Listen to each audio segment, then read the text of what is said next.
چا چې د بدۍ او د ګناه عمل کوو بدله به ورته میلاویږي.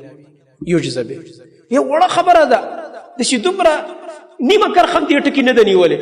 من یعمل سوءا یجزا به. د قرآن د تلاوت په تلاوت دوران کې دا ځای راواړوه داسې نیمه کرخه هم نه ده نیولې.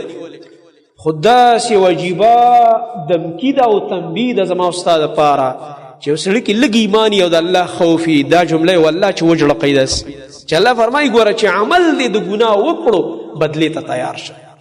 د دې جملې په تشریح کې علما او سلف او مفسرین لیکلي وایي دې نه دا معلومیږي چې هرې ګناه سره خپل سپېرتوب تړلی شوی دی. هره ګناه سره خپل بېبرکتي سپېرتوب نحوست د هغې یو عقوبت او د هغې یو سزا او د هغې یو پریشانی دا ضرور تړلی شوی دی.